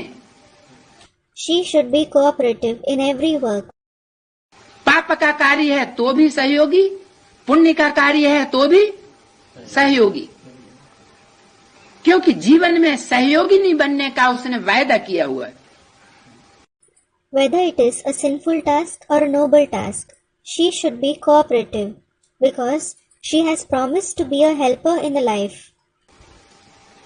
रचना रची ही इसलिए जाती है कि रचयिता बाप का सहयोग करे। The creation is indeed created so that it helps the creator, the father. इसलिए मुरली में बोला हुआ है कि वो रचना रचना नहीं जो रचयिता के कंट्रोल में न हो। For this reason, it is said in the Murli, the creation that isn't under the control of the creator isn't a creation in reality. अच्छा, रचना रचयिता बाप के साथ रह करके या पत्नी पति के साथ रह करके उसके डायरेक्शन पर उल्टा कर्म करेगी तो पाप किसको लगेगा? Acha, if the creation lives with the creator, the father, Or if the wife lives with the husband and performs wrong actions on his direction, who will accumulate sin? पति को लगेगा या पत्नी को लगेगा? पत्नी को लगा। पत्नी को लगेगा। Will the husband or will the wife accumulate it? Students, the wife. Will the wife accumulate it? पति को पाप लगेगा। The husband will accumulate it. पत्नी को पाप नहीं लग सकता। क्यों नहीं लग सकता? The wife can't accumulate sin. Why? Direction पति का है, लेकिन किया किसने? A student. The direction is of the husband, isn't it? The direction is of the husband, but who did it? पत्नी ने किया, The wife did it. तो पाप नहीं लगना चाहिए। So, shouldn't she accumulate sin? हत्या की किसी ने, हत्यारे ने, और कराई किसी ने, तो हत्यारे को दंड नहीं मिलेगा। Someone, a murderer, committed a murder, and someone else made him commit it. Then, won't the murderer be punished? हैं? दोनों को दंड दिया जाता है। Both are punished. फिर Then, यहाँ एक को दंड देने की बात क्यों? why is it about punishing only one here? पत्नी को दंड क्यों नहीं मिलेगा? Why won't the wife be punished? हैं? ऐसे ही बात कैसे? A student comments, how is it just like this? पत्नी कर दिया ना, हैं? पत्नी वो कर्म कर दिया। Student, the wife performed that action, didn't she? Both should be punished. दोनों को दंड नहीं मिल सकता। क्यों? Both can't be punished. Why? क्यों? रचना जो है रचयिता के अधीन होती है। It is because the creation is subordinate to the creator. रचना रचयिता के अधीन होती है, अधीन रहना ही उसका फर्ज है। The creation is subordinate to the creator. Its very duty is to be subordinate. अगर रचना रचयिता की अधिकारी बन जाए तो अपने फर्ज से नीचे उतर गई। If the creation becomes the ruler of the creator, it means she fell from her duty. पारिवारिक व्यवस्था नहीं चल सकती। The family system can't function. पारिवारिक व्यवस्था में एक मुखिया, There is one head in the family system. वो मुखिया जैसे जिसको चलाएगा वैसे चलना पड़े, नहीं तो अलग हो जाओ। Whoever is made to act in whichever way by that head, he will have to act that way. Otherwise, get separated अपना अलग परिवार बनाओ। and make your own family separately. तो अनुशासन जो है वो कब रहेगा? So, when will the discipline be maintained? जब रचयिता के कंट्रोल में सारी रचना हो, तो अनुशासन वाली दुनिया बनेगी। When the entire creation is under the control of the creator, a disciplined world will be created. नहीं तो द्वापर और कलयुग वाली दुनिया बनेगी, दो दो मतों वाली दुनिया बनेगी, दो दो भाषाओं वाली दुनिया बनेगी, दो दो राज्यों वाली दुनिया बनेगी, अनेक प्रकार की धारणाओं वाली दुनिया बनेगी। Otherwise, the world of the copper and iron age will be created. The world with two types of opinions, two languages, two kingdoms, and many types of dharnas will be created. एकता वाली दुनिया नहीं हो सकती। There can't be the world of unity. तो पहली शर्त है रचयिता के कंट्रोल में रचना को रहना पड़े। So, the first condition is that the creation will have to stay under the control of the creator. लेकिन मूल रचयिता सृष्टि का कौन है? But who is the main creator of the world? Shiv Baba. Shiv Baba. वो तो सिर्फ कहने के लिए होते हैं, पति परमेश्वर। Those husbands are Pati Parmeshwar just for the sake of saying it. Pati Parmeshwar means the husband is the Supreme Lord. वास्तव में वो कोई परमेश्वर होते नहीं हैं क्या? Actually, they aren't any Parameshwar, that is Lord. What? वो कोई परम ईश्वर होते हैं क्या? Are they the Supreme Lord, meaning Param Ishwar? वो परमेश्वर होते नहीं हैं, लेकिन कहाँ की यादगार ये चली आ रही है। They aren't Parameshwar, but this is the remembrance of when that is continuing. इस संगम में परमात्मा बाप आकर के सब सजनियों का साधन बनता है। In this confluence age, the Supreme Soul Father comes and becomes the husband of all the wives. तो सब सजनियों को एकता के सूत्र में बांधने के लिए So, in order to tie all the wives with a thread of unity, ये नियम बनाया हुआ है। this rule is made. इस दुनिया में अभी चलन कौन सी है, रस्म रिवाज कौन सी है? What is the custom and tradition now in this world? राज्य किसका चल रहा है? Whose kingdom is going on? हैं? रावण का राज्य चल रहा है। The kingdom of Ravan is going on. तो रावण के राज्य में सब विषय वैतरणी में, नदी में गोता खाने वाले हुए, या कोई ऐसे भी हैं जो गोता खाने से बच जाएंगे? So, is everyone in the kingdom of Ravan the one who dives in the river of vices? Or is there anyone who will escape from diving? चाहे ब्राह्मण हो इस समय, चाहे कोई भी हो, Whether they are Brahmins at present or anyone else. पुरुषों की तो बात ही छोड़ दो, क्योंकि पुरुषों को तो कह दिया क्या? Just leave aside the topic of men, because what are the men called? सब पुरुष क्या? Duryodhan Dushasan. What are all the men? They are Duryodhan Dushasan. वो तो अपने को कंट्रोल कर ही नहीं सकते बेचारे। They, the poor ones, can't control themselves at all. पुरुषों की तो सबसे बड़ी कमजोरी हो गई स्त्री। Woman is the greatest weakness of the men. उनकी तो बात छोड़ दो। Leave them aside. अब रहे कौन? Now, who are left? बाप आकर के किसको आगे बढ़ाते हैं? Whom does the father promote after coming? A student, the mothers. कन्या माताओं को किस लिए आगे बढ़ाते हैं? The maidens and mothers. Why does he promote them? कि कन्या माताएं जो हैं वो हिम्मत कर सकती हैं, अगर उनको संरक्षक सही मिले तो। It is because the maidens and mothers can show courage if they find a right protector. तो कन्या माताएं आकर के इस समय बता दी Meera. So, the maidens and mothers at this time are called as Meera. Meera कैसे? How are they Meera?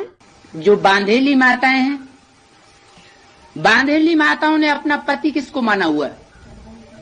Whom have the mothers in bondage considered their husband? परमेश्वर को। Parameshwar, that is God. तो जब बुद्धि दूसरी तरफ चली गई तो बुद्धि से सरेंडर किस तरफ हुई? So when the intellect went in the other direction, where did they surrender through the intellect? परमेश्वर की तरफ। और परमेश्वर की तरफ सरेंडर हुई तो जो बुद्धि से सरेंडर हो जाएगा, मन बुद्धि जहां लग जाएगी तो तन और धन कहां जाएगा? To Parameshwar. And if they surrendered themselves to Parameshwar, so the one who surrenders himself through the intellect, wherever the mind and intellect engages, where will the body and wealth go? तन धन भी वहीं जाएगा। The body and wealth will also go there itself. अगर किसी का तन और धन दूसरी तरफ जाता रहे बड़े प्यार पूर्वक, और ये कहे कि हमारा मन बुद्धि से तो हम परमात्मा के ही हैं, तो ये झूठी बात है या सच्ची बात है? If someone's body and wealth goes somewhere else with great love constantly, and he says, we belong to the Supreme Soul himself through the mind and intellect, then is it truth or is it a lie? Student, a lie. तो ये झूठी बात हो गई। then it is a lie. तो बांधेली माताओं तो मीरा है ही, क्योंकि परवश होकर के उनको विष पीना पड़ता है। The mothers in bondage are certainly Meera because they have to drink the poison of lust under the control of others. अब रही कन्याओं की बात। Now, as regards the maidens, कन्याएं तो निर्बंधन है या बंधन वाली है? are they free from bondage or the ones in bondage? उनको कोई बंधन नहीं, चाहे तो विष पिए, क्योंकि इस दुनिया में विषय वैतरणी नदी में रहेंगी तो विष तो पीना पड़ेगा। They don't have any bondage. If they want, they can drink the poison of lust. Because if they live in this world, in the river of vices, they will have to drink the poison of lust. क्योंकि पुरुष प्रबल होता है और इस दुनिया में safety है नहीं। It is because a man is powerful and there is no safety in this world. क्योंकि ऐसे संबंधों वाली दुनिया बनी पड़ी है जहां घर घर में शादी की संस्था को विशेष तरजीह दी हुई है। It has become the world of such relationships where special preference is given to the custom of marriage in every house. Brahma Kumari को घर में भी एकता नहीं। There is no unity even in the house of the Brahma Kumaris. तो कन्याएं जो हैं वो फ्री हैं। The maidens are free. Free होने का मतलब ये हुआ क्या? To be free means what? कि विष न पिए। They shouldn't drink the poison of lust. विष न पीने के लिए फ्री हैं। Are they free to avoid drinking the poison of lust? हैं? बंधन मुक्त हैं तो चाहे तो विष न पिए। A student, they are free from bondage. They are free from bondage. So if they want, they won't drink the poison of lust. ऐसी हैं? विष पीने के लिए नहीं। A student, not in case of drinking poison. Not in the case of drinking poison. और क्या बांधेली विष पीने के लिए? Are they bound to drink poison? बाबा वो प्रश्न हमको पूछने का क्या, कन्याओं को पूछो, हम लोग को नहीं नहीं, आपको भी कन्याएं हैं, आपको भी कन्याएं। A student, Baba, what is the point of asking us in it? Ask the maidens. We? No. You also have daughters. You also have daughters. Duryodhan Dushasan है। आपको भी कन्याएं, आपको भी हैं। Student, we are Duryodhan Dushasan. You also have daughters. कन्याएं आपको भी हैं, बहनें आपको भी हैं। You also have daughters. You also have sisters. चलो आपकी कन्याएं नहीं, आपकी बहनें तो हैं।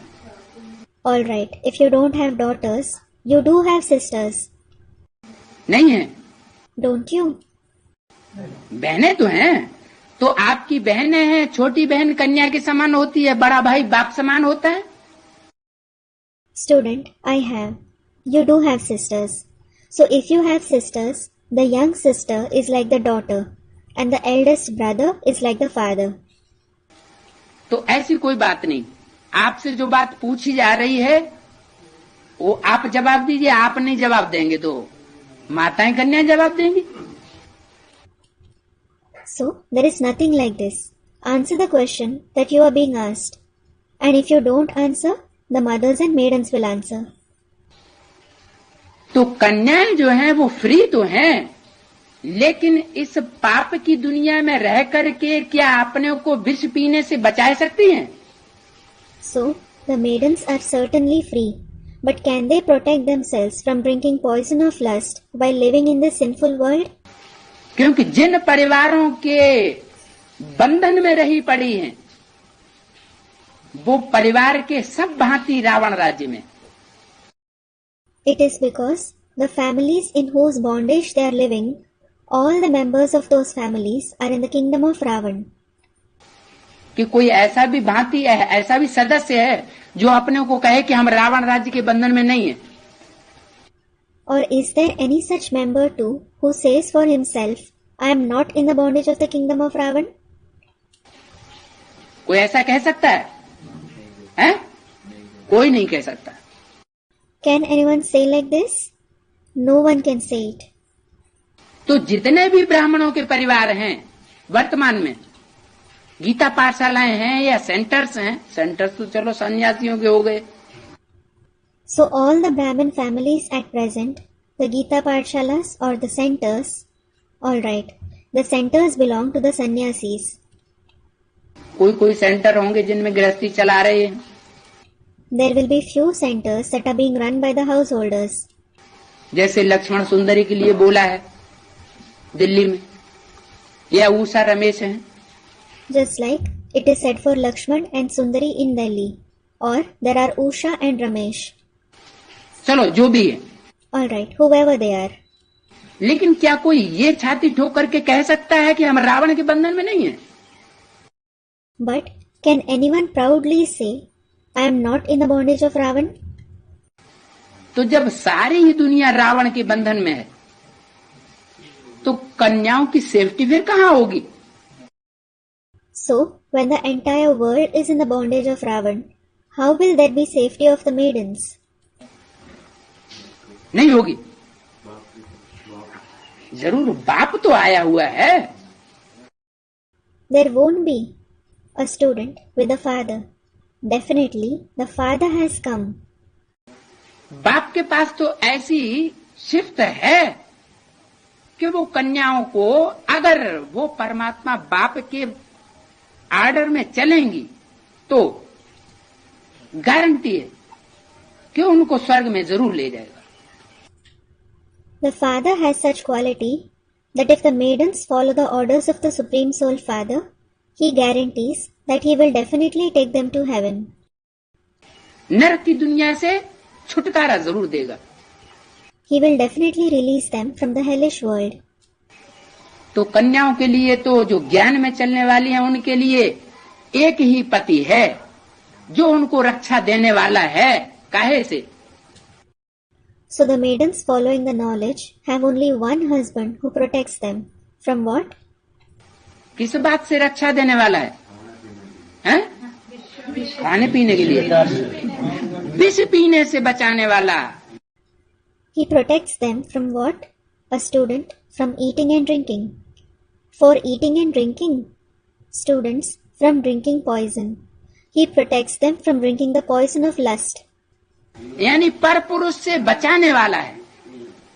It means he protects them from other men. पर पुरुष से सिर्फ परमात्मा बाप के अलावा कन्याओं को इस दुनिया में कोई नहीं बचा सकता। No one except the Supreme Soul Father can save the maidens from strange men in this world. इसलिए गौपाल कन्हैया गाया हुआ है।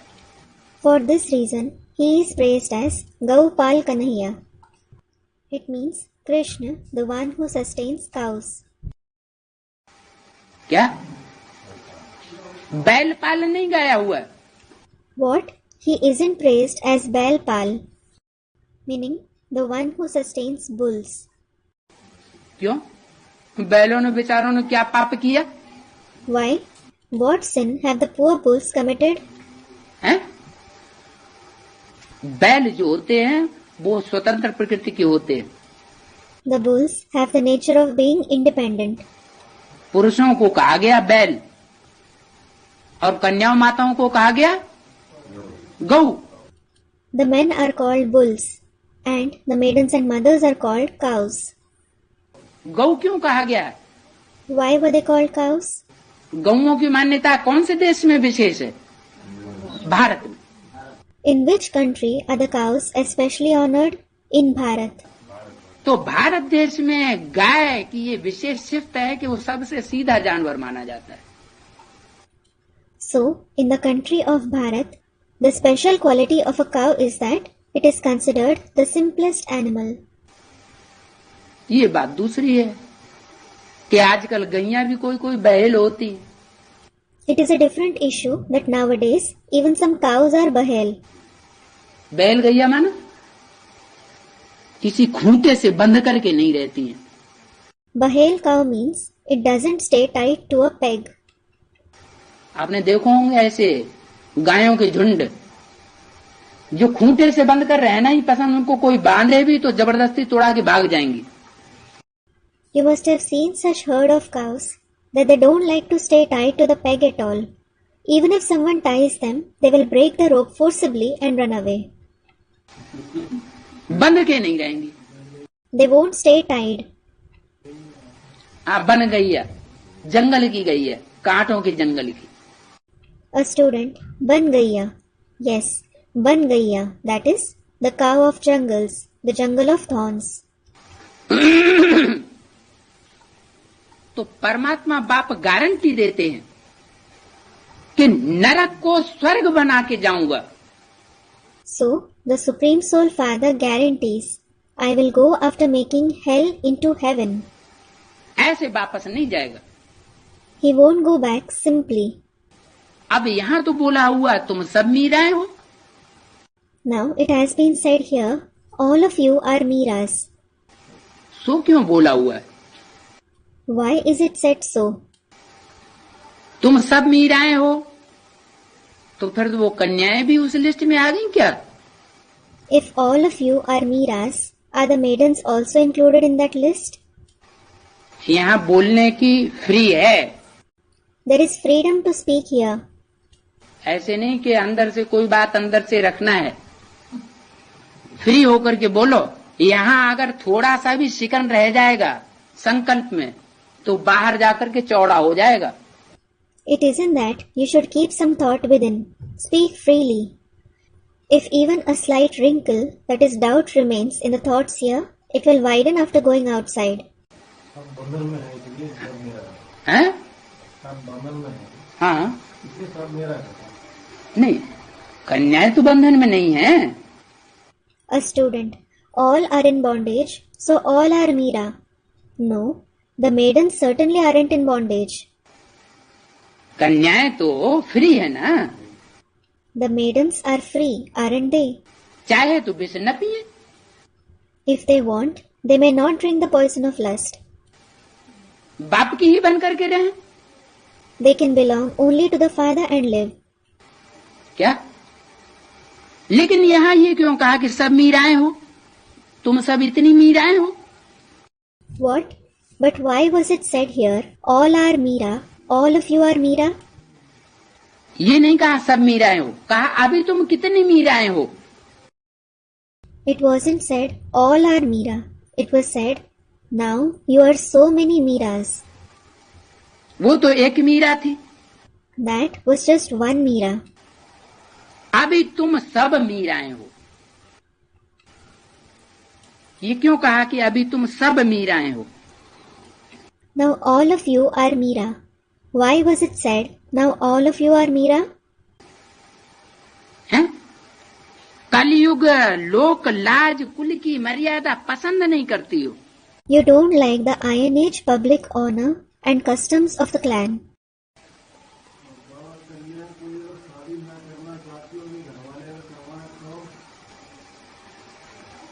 कन्या शादी न करना चाहती हो? A student. Baba, what if a maiden doesn't want to marry and the family members get her married? If the maiden doesn't want to marry? हाँ, शादी न करना चाहती हो? हाँ। The student. Yes, if she is following the knowledge and she doesn't want to marry. Yes.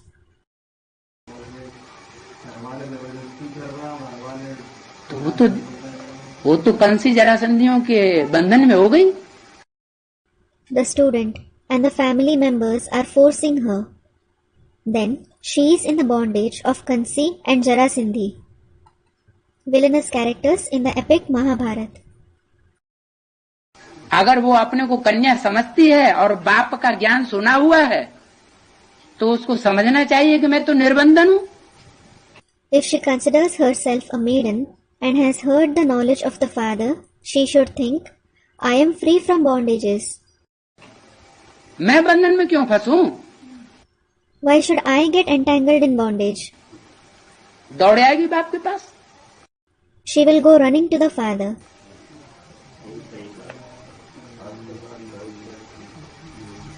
वो बंधन में क्यों फंसेगी? The student. That's correct. Why will she get entangled in bondage?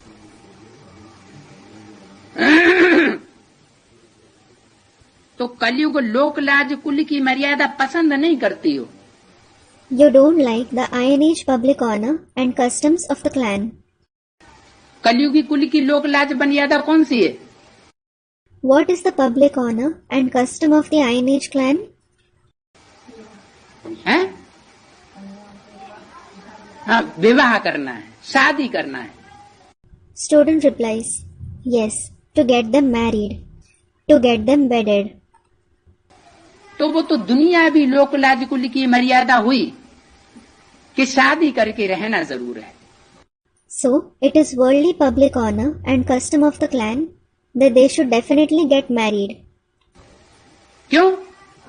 क्योंकि इस कलयुग की दुनिया में कोई भी अबला बिना पुरुष के संरक्षण के सुरक्षित नहीं रह सकती। Why? It is because in this Iron Age world, no weak woman, abla, can remain safe without the protection of a man. वो व्यभिचारिणी वैश्या जरूर बनाई जाएगी। She will definitely be made into an adulterous prostitute. नहीं समझ में आ रहा है? क्योंकि बाबा ने वाणी में बोला हुआ है, घर घर में वैश्यालय। Aren't you understanding? Students, we are. It is because Baba has said in the Vani, that is Murli, there is a brothel in every house. ये संबंधों की जो परंपरा चल रही है खास भारत में, ये देवर है, ये भौजाई है, ये नंदोई है, तो ये सब दूषित परंपराएं चल पड़ी। The tradition of relationships that is especially being practiced in Bharat, this one is the Devar, meaning husband's younger brother. This one is the Bhaujai, meaning brother's wife. This one is Nandoi, meaning the husband's sister. So all these polluted traditions came into practice. बाबा तो कहते हैं भाई बहन में भी क्या हो जाता है? Baba says, what happens even between a brother and a sister? कुदृष्टि हो जाती है। The vision becomes corrupt. भाई भी बहन को गंदा कर देता है। Even the brother makes the sister dirty. बाप अपनी बच्ची को गंदा कर, ऐसे ऐसे केसेस हुए हैं। The father makes his daughter dirty. Cases like this have happened. तब बाबा ने वाणी में बोला हुआ है। It is then that Baba has said it in the Vani. मामा अपनी भांजी को गंदा करता है। A maternal uncle makes his niece dirty. गुरु अपनी चेली को गंदा करता है। A guru makes his female disciple dirty. तब क्या करना पड़े? Then what should be done? तब वैश्या हुई ना। She became a prostitute, didn't she? तो घर घर में वैश्यालय। So there is a brothel in every house. तो यहाँ जो बात बोली है कि कलयुगी लोक लाज कुल की मर्यादा तुम पसंद नहीं करती हो। It is said here, you don't like the Iron Age public honor and customs of the clan. कौन सी मर्यादा पसंद करती हो? Which customs do you like? हैं? शादी करना पसंद करती हो? A student, to get married. Do you like to get married? हाँ, जो बाप की मर्यादा है। बाप की मर्यादा क्या है? Student, the custom of the father. Yes, the custom of the father. What is the father's custom? हमारे ब्राह्मण परिवार में कन्याओं के लिए लोक लाज कुल की मर्यादा कौन सी है? कैसी पवित्रता?